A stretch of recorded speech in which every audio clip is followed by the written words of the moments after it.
Hi, Alex. Hi, Bob. How you doing?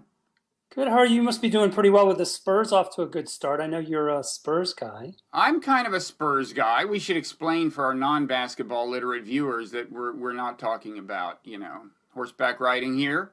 We're talking about the San Antonio Spurs. I went to high school in San Antonio. And I am a Spurs fan. And you're a Spurs fan. I was going to talk about that anyway. Let me introduce this, but I want to get to the Spurs because one thing we're going to talk about in general, this being Meaning of Life TV, is the connection between basketball, which you are something of an expert on, and meaning, the various ways it can bring meaning to a person's life, and in particular the way it's brought meaning to, I think, your life, as we will explore, but also the way it's, the kind of meaning it has in connection to Barack Obama's life, which brings us, by the way, to your new book, The Audacity of Hoop, which I am bringing to people's attention just in time for the gift buying season. It actually is a great gift book. Great pictures. It's a coffee table book, not in the bad sense of the word, not in the sense that you just put it on the coffee table and don't read it, but in the sense that does everything a coffee table book should do, which is be fun to browse and have great pictures, and be something you can actually absorb in bite-sized chunks if you want. There are these little set pieces, but also is an actually good book.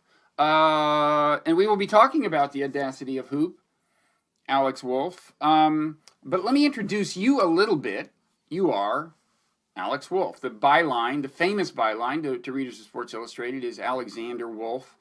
You have written about various things, but in particular about basketball, which I think is your first love among sports. You're also the author of Raw Recruits, co-author of that, a bestseller about how money in various ways corrupts so-called amateur athletics, beginning sometimes when athletes are very, very young. I also wrote the book, Big Game, Small World, about basketball and the globalization of basketball, which is not unrelated to the Spurs because they are a kind of a global team.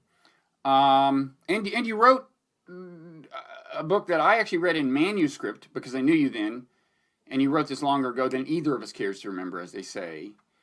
The In Your Face Playground. No, the In Your Face. It's the In Your Face basketball book, right? Yeah.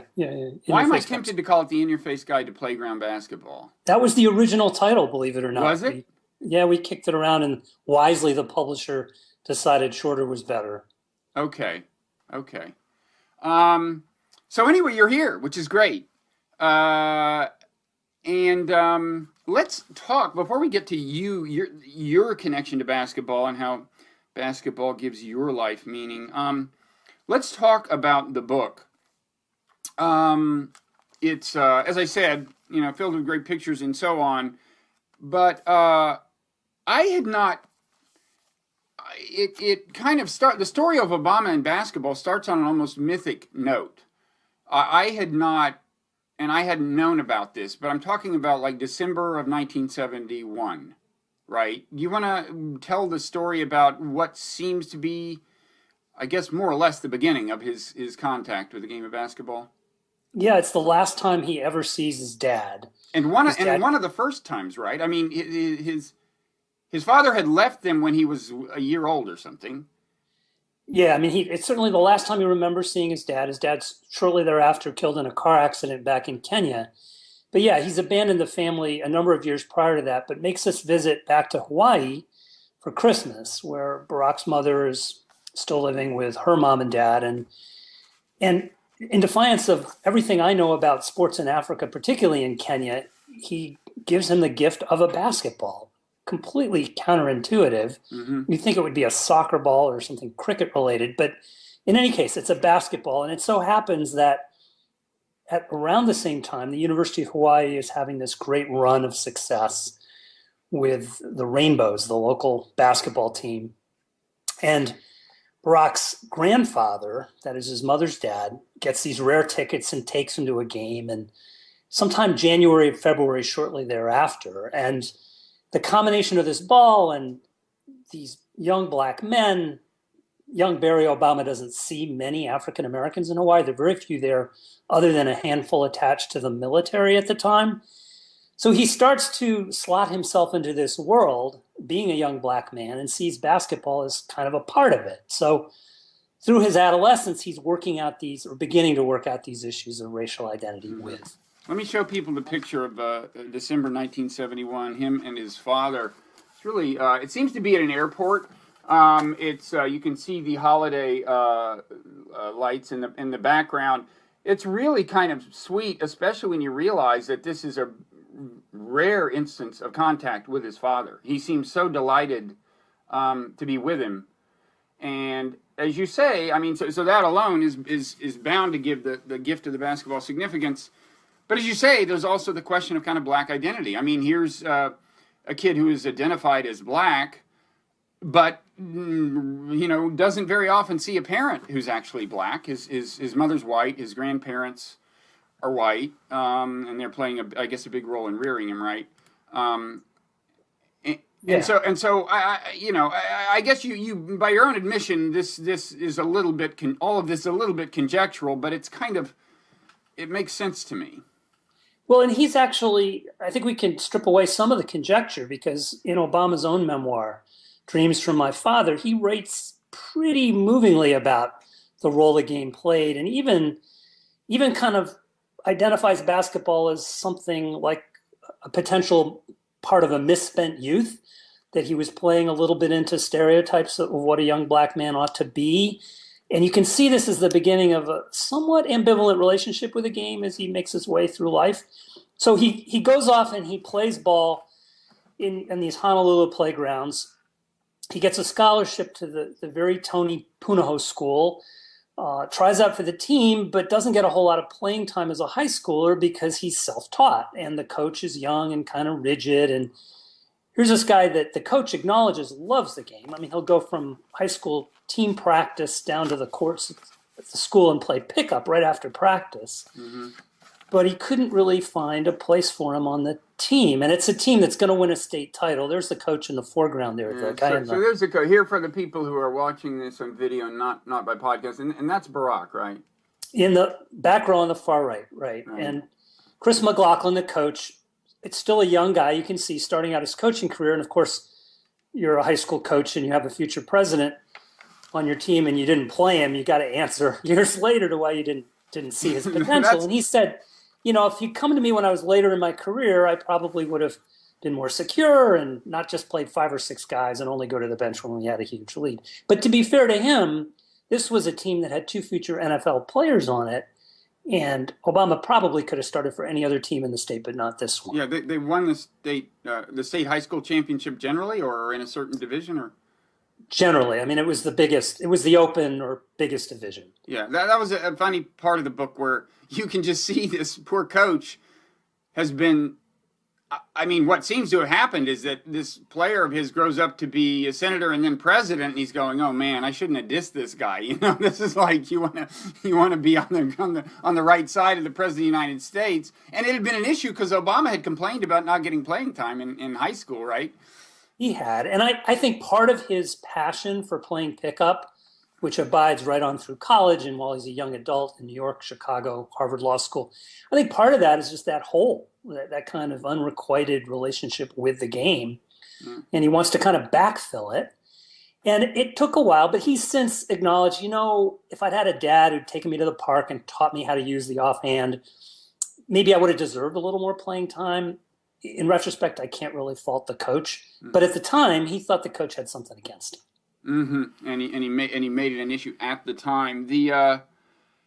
I can relate, I like him. I made varsity in high school and didn't see a lot of playing time. My claim to fame, in fact, is that, as I think I've told you, we played our games at the place where the San Antonio Spurs practiced during the summer, Blossom Athletic Center in San Antonio, Texas, where at that time they were so. I shared the hardwoods with George Gervin, the Iceman, in a certain sense. We were never there at the same time, but there's a kind of bond that I think we both feel.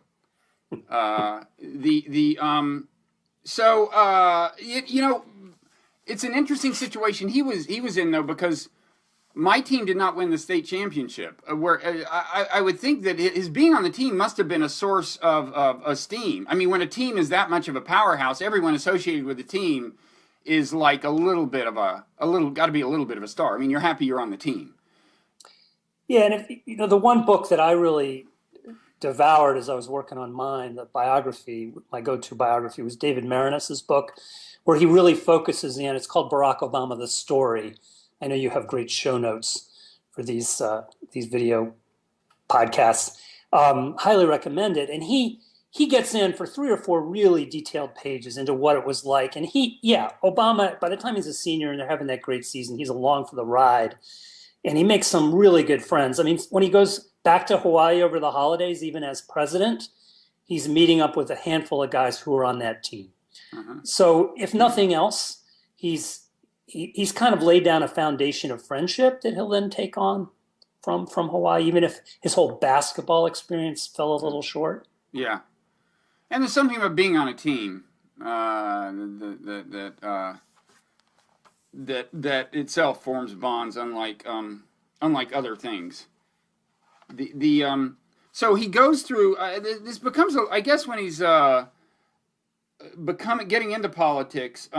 This becomes a little bit of starts to become an asset when he's. I don't know if he's running for the state senate or is a state senator, but here's a good shot of when he's playing hoops with an apparently undersized ball with Chicago kids.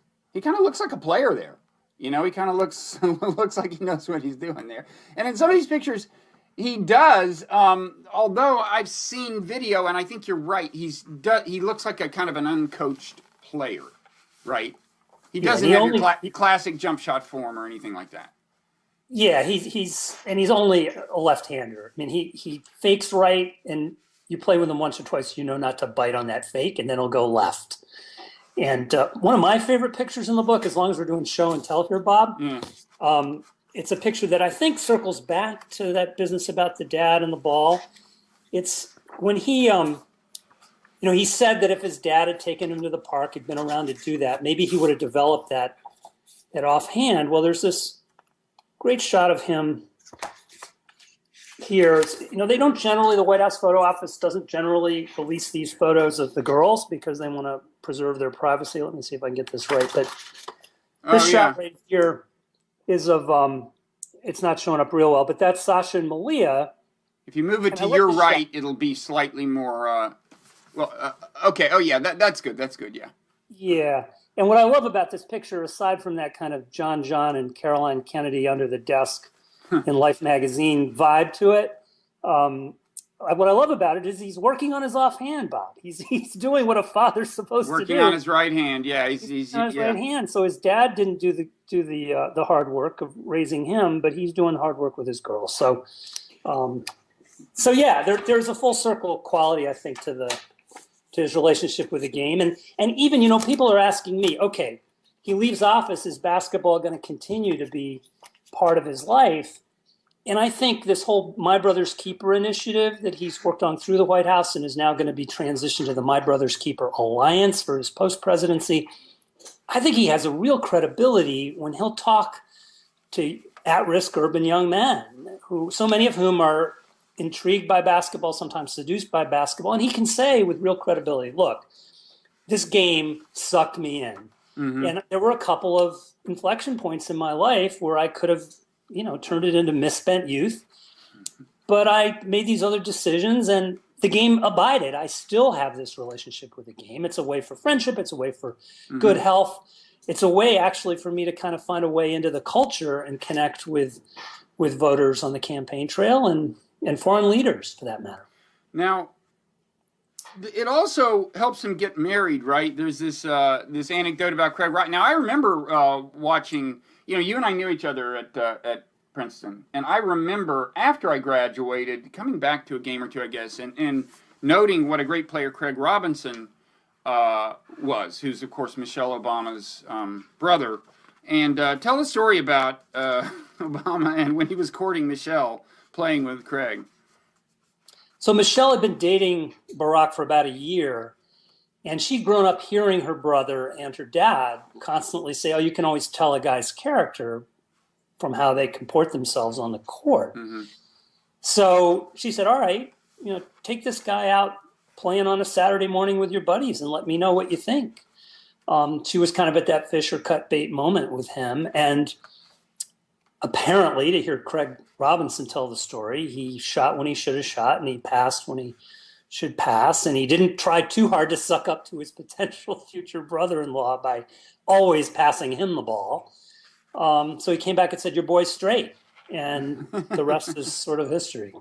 That's funny. So he becomes president. I'm trying to find the shot where he's playing. We're during a campaign sweep through North Carolina. He finds himself. He's playing against the College Player of the Year. I can't find the picture, but it's one of these shots that I fear this is going to end badly. The guy's kind of towering over him, and I'm not even sure the guy is giving it 100%. His feet are on the ground, but it still looks like he may swat whatever Obama is going to throw up there well beyond the bounds of the court. I may find it. But so he becomes president, and he a number of presidents have had their signature athletic installments. I think Nixon built a bowling alley and so on. But what does Obama? He actually has a tennis court converted to a basketball court, or what? Yeah, there was initially talk about ripping out the bowling alley and putting in an indoor court, but I think the American Bowling Alliance raised holy hell, and that never happened. So he just retrofitted. You know how special interests are in Washington. Yeah. They retrofitted the tennis court on the South Lawn, and for a good chunk of his first term, he was out there a lot, taking the edge off by playing horse with Reggie Love, his personal aide. Who had played for Duke, right? Who was, a co-captain at Duke, was on a national championship team there, and left after the first term. And then he had this misadventure playing a pretty serious game with Arnie Duncan and a few others the Friday after Thanksgiving in 2010, where he takes an elbow and loses, he didn't lose any teeth, but he needed 12 stitches. And from that point on, he moves over to golf much more than basketball. Uh-huh. Which kind of, it marks the end of at least a part of his relationship with basketball in office. So that's kind of his relationship with the South Lawn court. I mean, he does go out there to shoot. Occasionally if a team comes in for a Rose Garden ceremony after winning a title, he might grab a few of the players and go play horse with them down at the court. But his serious playing is curtailed pretty much after that episode. Yeah. So you mentioned Arnie Duncan, so Secretary of Education. He had played basketball at Harvard. Do you think Obama's love for basketball could have influenced some of his hiring decisions? I mean, it wouldn't shock me at all if there was one thing he liked about Reggie Love. Of course, you might say that's not the most as consequential a position as Secretary of Education. I mean, Reggie Love is his so-called body man. Is that what they called him? A guy who's just with you all the time. You need your cell phone, he hands it to you. Whatever.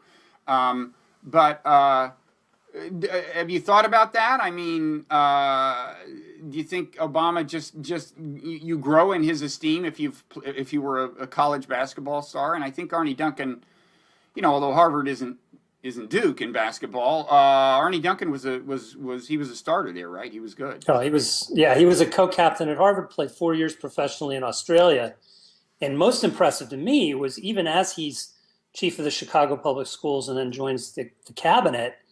He's winning national 3-on-3 competitions right up to age 50 or so. Yeah. So I think what happened with Duncan is Obama and Duncan are in the same social and basketball circles in Chicago.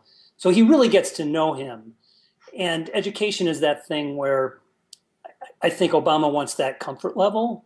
It's striking to me how much Duncan was a kind of flat catcher for him. It seemed like the teachers unions all wanted to whack him like a piñata, but they didn't want to go after Obama, even though these are Obama's policies being represented by Duncan. But anyway, I think that was definitely a case of the guy's basketball experience and that social world in Hyde Park in Chicago that included Duncan and guys like Marty Nesbitt and Eric Whitaker, who'd played Division III ball. John Rogers, who was at Princeton when we were there, was also part of that world. Mm-hmm. Those people he was very close to, and in the case of Duncan, he had real credentials to be a Secretary of Education. Yeah. And then near the end, you do get into the golf a little bit. It's obviously kind of a bittersweet moment at best from your point of view. You are, as I recall, no fan of golf and its kind of socio-political connotations. I think I've tried to convince you that there actually is a working class version of golf. There are municipal courses all over America where you can go and meet a true diversity of people, ethnically, socioeconomically, and so on. It's actually true. But yeah, I know when you think of golf, you think country club and you don't approve. So I sense in the several pages you spend on Obama and golf, we just didn't. I didn't feel the author's glow of enthusiasm there. Well, okay, you've outed me, but I do have a sympathy for his shift over to golf. I get it. Here's a guy who grew up in Hawaii, was outdoors all the time. And as he said, it's his only chance really to get outdoors. And the Secret Service agents, though they're kind of in the woods. And to his credit, he wasn't exclusive in his attitude toward golf. He would play with Alonzo Mourning and Ray Allen and lower level White House aides. In fact, he took a lot of criticism for not playing with the Vernon Jordans and the Machers. For not networking, which is what you're supposed to do with golf. Exactly. And to be fair, and I think this part of the criticism may have some merit, that members of Congress. I mean, Eisenhower used to play golf with the Speaker of the House, and there's something to be said for the political wisdom of, especially in this day of kind of ideological division, maybe of using golf to do some bonding with the Boehners of the world, But you're right. That's the criticism, and ironic. It is ironic that he's being criticized for not being country clubbish enough about golf, in a way. Yeah, and then of course there are people who are going to criticize him for playing golf at all when he should be solving the Middle East or whatever it is. And the fact is, I think 330 or so the last time I checked rounds of golf he's played in 2 terms, whereas Eisenhower was over 800. So let's put this in some kind of perspective. Yeah, so Eisenhower was playing a couple of times a week, I guess, at least. Yeah, and Obama much less than that. Let's talk a little about, we've kind of alluded to the bonding effect of playing basketball with people. I guess that's kind of suggested by your analysis of the Arnie Duncan relationship. And there is something... and here you can start speaking from personal experience. And we should say, you played, you took a year off from college to go play basketball in Switzerland. In what would you call that, kind of semi-pro, or what's the categorization of that league you were in?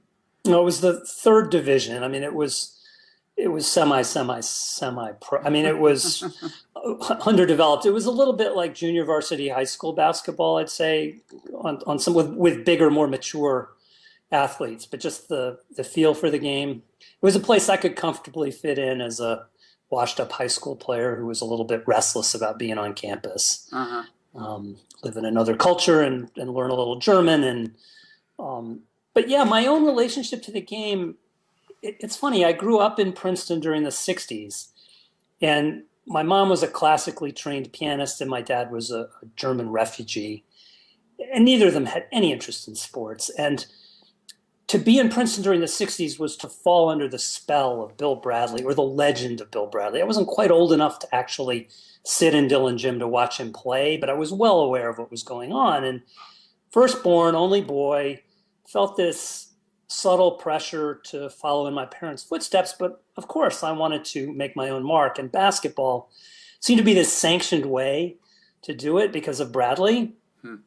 And so that was initially what got me hooked. And then there was this kind of window onto the African American experience.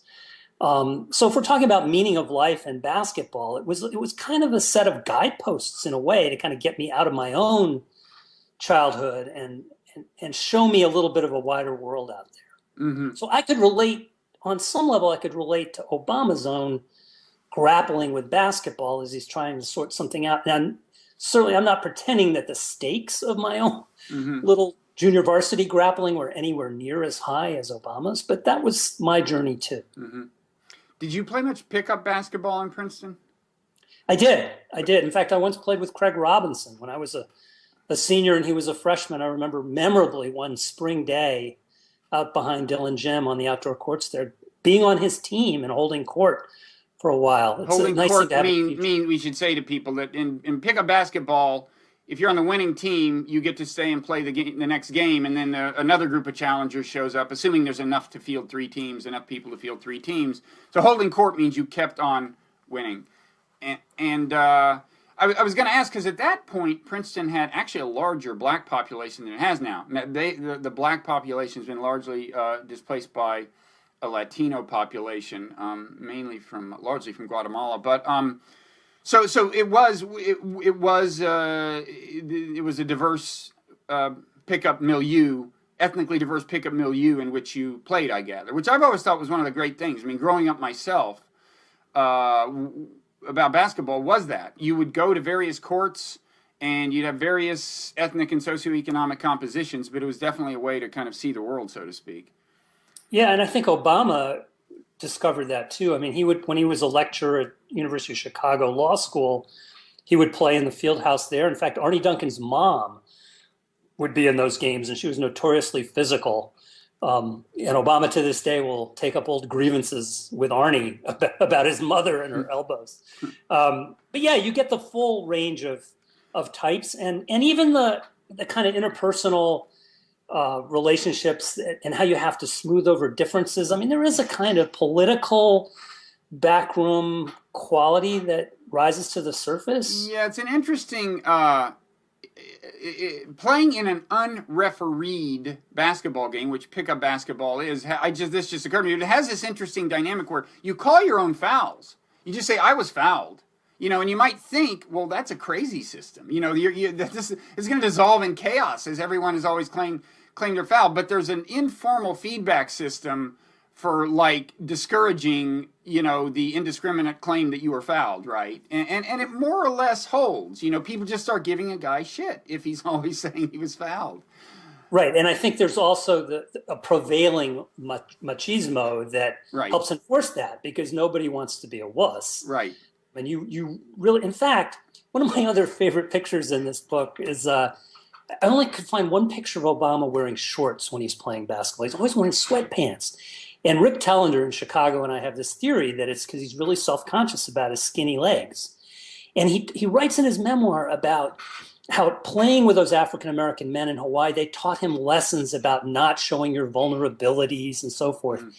And I'll never forget, remember when Clinton was on the campaign trail and he was asked that question, boxers versus briefs? Yeah. And being Clinton, he couldn't answer the question fast enough. Well, when Obama was asked that question, he had the perfect reply. And in that reply, you could tell he's a ball player. If you've never seen him play basketball, he answered that question, "I don't answer those humiliating questions, but whatever it is, I look good in them."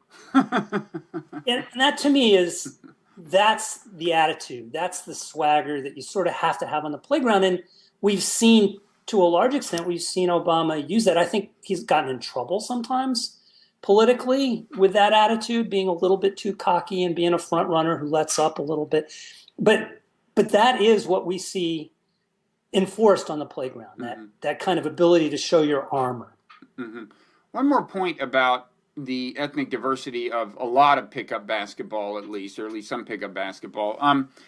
You talked about we talked about the fact that there's a certain kind of negotiated order between teams in an unrefereed game, but the relationship among the teammates has its own dynamic, and there's kind of nothing like the feeling of being on a winning team with someone. I mean, first of all, just being on a team with someone, there's nothing like that feeling. If it's a real, contested struggle and you're serious about it, which you can get pretty serious in playground basketball, and then it's even better to be on the winning team of a close game. And when your team has a diverse character, that's just a great feeling. You feel like the bond is transcending these cultural bounds. And sociologists have done experiments, and the formal way of putting this finding is that they found that just putting people of different races together is no guarantee of harmony, but giving them a common, what's called a superordinate goal, I think, or in other words, putting them in a non-zero sum situation where they're in some sense in the same boat, they're working toward the same goal, especially if they're competing against another team. That does have a bonding effect. And that's why, in professional sports, when a fight breaks out between two racially integrated teams, it's the color of the jerseys that's a unifying thing. It's so you see it there. But this is a long-winded way of saying that there's really a kind of beautiful thing that can happen in sports that I think maybe people who haven't played in this kind of context might not appreciate. Well, and then in the playground setting, imagine that feeling you just described, Bob, and then it dissolves because the teams are reassembled. Mm-hmm. Because you hold court, but then if you lose, everybody is distributed back into the general pool, and the teams are reassembled. So you're constantly getting that feeling, or striving at least to get that feeling, with a new set of teammates who might be in a different order or a different assortment. But some of the bond you developed with a former teammate endures in a certain sense, and maybe that's partly responsible for the kind of order we alluded to, is that especially when it's a regular, if it's a playground that the same kind of people frequent, you've been on the team with pretty much everyone. And you've had that feeling about them, and that influences your relationship to them when they're on the other team. Yeah, no, there is. And I mean, one thing, if we're going to explore the meaning of life as it relates to basketball, I do think there's one thing about the sport that we can be alone with this game in a driveway, in a gym, kind of work in the same way, say, a musician maybe can work on exercises and scales and all that. And then where we get the full expression of it is when we sit in, when we get a chance to see what we can do collectively. And when you look at Bill Bradley's writings, he's written 4 or 5 books. He talks a lot about finding that kind of golden mean between the individual and the collective. Mm-hmm. If you read The Audacity of Hope by Obama, he talks about that too, that balance. And he's actually articulated it about basketball specifically. There was a great interview he gave with Bryant Gumbel during the campaign in 2008, where he talks about there's no other time that there's that collective goal merged with that individual. I mean, there are times, obviously, you need to hand the ball to your best player and let them go one-on-one. But still, the thing that we strive for is that thing you just articulated, which is that kind of magical team moment. Yeah. Which actually became particularly associated with Princeton basketball during especially during the Pete Carrill era, I guess. I guess John McPhee probably lauded Bill Bradley for this kind of thing. Come to think of it, in the sense of where you are, I'm not sure, but in any event, the Princeton style or whatever it was called was characterized by a lot of passing and selflessness back during the age when they really had a pretty consistently good team. No, it's true. And one of the ironies in working on this book was to discover that this completely undomesticated player from Hawaii winds up in Chicago and falls in with Craig Robinson and John Rogers. And John Rogers has this investment firm in Chicago. He lends out an office to the transition team before the federal office building in Chicago was ready for him. So Obama's elected. The first phone calls he makes to world leaders are from a room named after Pete Carrill in John Rogers' investment firm. So here, this guy who couldn't get playing time for his high school coach because he was too undisciplined is sitting in the Pete Carrill suite at Ariel Investments in Chicago. Yeah. So you've ever since I've known you, you've had an interest in kind of the African-American experience in America, ranging from pop culture, things like Motown, to the civil rights movement. I'm kind of curious which came first. To what extent maybe basketball drew you into this interest, and to what extent this interest drew you into basketball, and to what extent it's just a chicken and egg question you can't answer? Basketball is the first thing I remember. I mean, I remember as a 7 or 8 year old in the driveway being vaguely aware of Bill Bradley. Jeff Petrie came along just after that. He was somebody I actually saw play. And the other subtle message I got from my mother, she heard it from her pediatrician, it was decades ahead of the current thinking, but avoid football. Football isn't good for the head. Yeah. So again, being the oldest boy, wanting to please my parents, basketball seemed to have that sanction. So I'm in it, and then we move when I'm 11 or 12 years old, and to a more urban part of the world in Rochester, New York, and that's when race gets layered onto it more. But it was impossible in the late 60s and early 70s not to be aware of a culture that was becoming more integrated, and the expressions of Black culture were trickling down, gliding over whatever verb phrase you want to use. And for a kid, it was, whether it was the music or the sports, for a white suburban kid, it was enticing. Yeah. And you're still playing? Last time I saw you, you were, for better or worse, you were still playing. I am still. I try to play once or twice a week, a noontime college game. Every college campus has it, and there's one near where I live. And, I've had to scale everything back. Is this full court or half court? Full court where possible. That's commendable and arguably not wise, but because you're older than you look, I should explain to people. But but God bless you and Godspeed with full court basketball.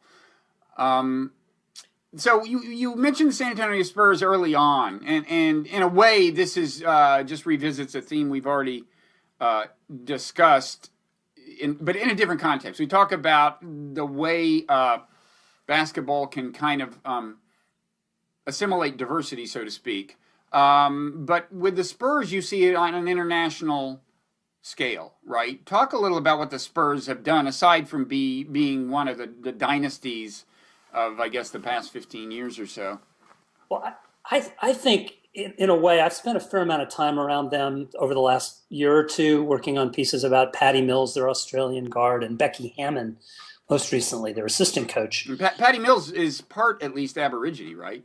He's actually totally indigenous Australian, but wow. Part Aborigine and part Torres Strait Islander. So he's living, breathing Australian history. But I have this theory about Greg Popovich.